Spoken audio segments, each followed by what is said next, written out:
মাগুরায় প্রথমবারের মতো চাষ হচ্ছে বিদেশি ফল কোকোয়া। জেলার মোহাম্মদপুর উপজেলার রাজাপুর ইউনিয়নের রাজপাট গ্রামের বাসিন্দা সম্পদ মণ্ডল শখের বশে বিদেশ থেকে বেশ কয়েকটি চারা এনে এই বাগান তৈরি করেন। এখন সেই গাছে কাঁচা পাকা অবস্থায় ঝুলছে দক্ষিণ আমেরিকায় বহুল উৎপাদিত ফল কোকোয়া।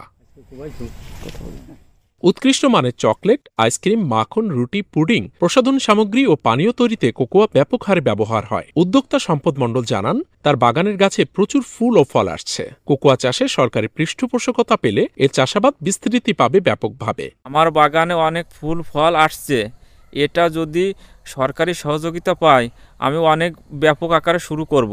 দর্শনার্থীরা বলেন, এগুলো খেতে অত্যন্ত সুস্বাদু, টক মিষ্টি মিশ্র স্বাদের। অনেকেই এসেছেন বাচ্চাদের জন্য ওই ফল কিনতে এবং বাগান তৈরির জন্য চারার খোঁজে।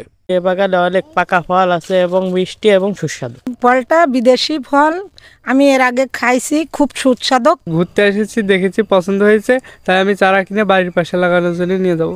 এই উন্নত মানের চকলেটে এই ফলটা কাজে লাগে। স্থানীয় কৃষি বিভাগ বলছে, এটি হালকা রোদ পড়ে এমন ছায়াযুক্ত জায়গায় ভালো হয়। কোকোয়ার বাগানে মিশ্র ফসল চাষ করা যায়। কোকোয়া চাষে সম্পদ মণ্ডলকে নিয়মিত পরামর্শ দেয়া হচ্ছে বলেও জানানো হয়। আমরা প্রায় তার বাগান ভিজিট করি এবং প্রয়োজনীয় পরামর্শ দিয়ে থাকি। তো কেউ যদি বাণিজ্যিক ভিত্তিতে এটা চাষ করতে চায় তাহলে এটার বেশ সম্ভাবনা আছে আগামী দিনে, এবং আমাদের সাথে যদি কেউ যোগাযোগ করে আমরা তাকে প্রয়োজনীয় পরামর্শ দিতে পারবো।